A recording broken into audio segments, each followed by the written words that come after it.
বছর আগে মায়ের মুখ থেকে শোনা। বহু বছর আগে মা আর তার 3 দিদি এবং 2 মামা আর দাদু দিদাকে নিয়ে থাকতো। 3 মাসির বিয়ে হয়ে যায়।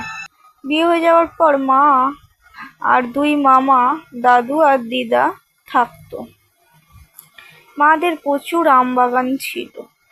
আম বাগানে কাঁচা মিঠে আম, পাকা আম, কাঁচা আম সব ধরনেরই আম পাওয়া যেত। আমের প্রায় বাগান, প্রচুর বাগান। মা যখনই ঝড় উঠতো মা তখনই ছুটে চলে যেত ঝুড়ি নিয়ে আম কুড়োতে। এইরকমই একটা ঝড় বৃষ্টির সময় মেঘলা আকাশ দেখে মা আম আনতে তখনও যায়নি। খুব জোরে একটা ঝড় ওঠে, তখন দিদা বাইরে বেরিয়ে আসে এবং আম গাছের তলায় গিয়ে কিছু একটা অস্বাভাবিক জিনিস লক্ষ্য করে সে পাকা কাঁচা মিঠে গাছটার কাছে গিয়ে দাঁড়িয়ে পড়ে এবং অস্বাভাবিকভাবে সে ওপরের দিকে তাকায় এবং তার এমন কিছু হয়ে যায় সে একটা জোরে চিৎকার করে। তাই শুনে দাদু আর মা যখন আসে তখন দেখে দিদা অজ্ঞান হয়ে মাটিতে পড়ে গেছে। তখন মা আর দাদু মিলে দিদাকে নিয়ে গিয়ে বিছানায় শুইয়ে দেয়। বিছানায় শুইয়ে দেওয়ার পর কিছুক্ষণ বাদেই দিদা মারা যায়। মারা এটা বুঝতে পারে না যে কি হলো বা কেন হলো, কিসের জন্যই বা দিদা মারা গেল। কেউ কিছুই বুঝে উঠতে পারে না। তখন সবার বাড়িতে টেলিফোন ছিল না। কারোর হয়তো, যাদের অনেক টাকা তাদের হয়তো বাড়িতে একটা ফোন ছিল, সেটাতে গিয়েই কাউকে বললেই তারা একটু নাম্বার দিলে ফোন করে দিত। এইভাবেই সব মাসিদের ডাকা হয় এবং তারা আসে, দিদার সব কাজ হয়। সব কাজ হয়ে যাওয়ার পরে মাসিরা আবারও বাড়ি ফিরে যায় এবং দুটো মামা তখন অনেকই ছোট, মা আর দাদু সবাই মিলে ঘুমাচ্ছে। এমন সময় রাত্রিবেলা একটা আওয়াজ আসে। আওয়াজটা শুনে টকবক টকবক করে একটা আওয়াজ হচ্ছে। মা আর দাদু যখন বাইরে আসে, দাদু বলে এটা ঘোড়ার আওয়াজ।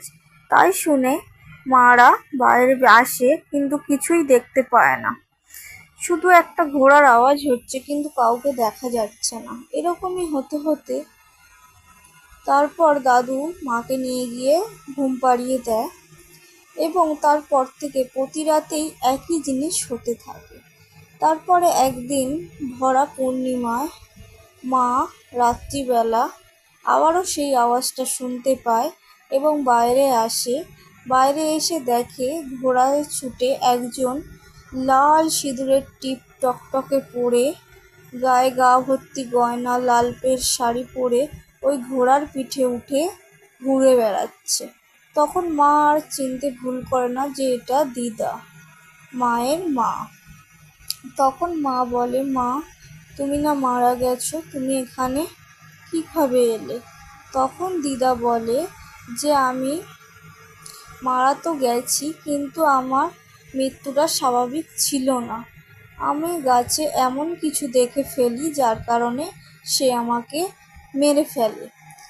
মারা তো গেছি কিন্তু আমি কখনো অন্যায় করিনি এবং আমি তার জন্য স্বর্গে যেতে পেরেছি। সেখান থেকে আমাকে এই ঘোড়াটা দিয়েছে, বলেছে যে আমি যতদিন চাই আমার বাড়ির সামনে ঘোরাঘুরি করতে পারি এবং আমার সন্তানদের দূর থেকে দেখতে পারি। এই জন্যই আমি প্রতি রাতে আসি, যাতে তোদের দেখতে পারি। এই শুনে মা তখন খুব ভেঙে পড়ে এবং কান্নাকাটি করতে থাকে। তখন দিদা বলে, মা কাঁদিস না, তোর বাবাকে দেখিস। আর আমি সবাইকে দেখা দিতে পারবো না, আমার বারণ আছে। পূর্ণিমায় আমি মারা গেছিলাম, তাই সেই পূর্ণিমাতেই আমি আবারও তোকে দেখা দিলাম। তোরা ভালো থাকিস, ছোট ছোট ভাইদের দেখিস। এই বলেই দিদা উধাও হয়ে যায়। মা তখন খুব জোরে জোরে কান্নাকাটি করতে থাকে এবং দাদু উঠে এসে দাদু যখন জিজ্ঞেস করে তখন মা এইসব তাকে বলে। দাদু ভাবে যে ঘুমের ঘোরে সে কোনো স্বপ্ন দেখেছে, তাই সে এইরকম বলছে। কিন্তু মা তার মায়ের কথাগুলো প্রত্যেকটা কথা মন দিয়ে শুনেছে এবং দাদুকে বারবার বলছে। তখন দাদু বিশ্বাস করতে বাধ্য হয় যে সত্যি দিদা এসেছিল, এরকম কোনো কথাও বলে গেছে। তারপর থেকে আজও সেই ঘটনাটা প্রতি রাতেই ঘটে, তবে আজ পর্যন্ত মা ছাড়া কেউই দিদার দেখা পায়নি। কারণ মা সবার ছোট মেয়ে, তাই মাকে দিদা খুব ভালোবাসতো। মা তো সন্তানদের ভালোই বাসে, মায়ের মতো তো কেউই ভালোবাসতে পারে না। আসলে মা এখনো এটা আমাদের বলে যে তোর দিদা এখনো আছে। আজকের কথাগুলো, গল্পটা এইটুকুই। আপনাদের মনে হতেই পারে যে আমি যা বলি সবই গল্প কথা, তবে সত্যি বলতে এগুলো গল্প নয়, সত্য ঘটনা আপনাদের সামনে তুলে ধরি আমি। আজকের মতো এইটুকুই।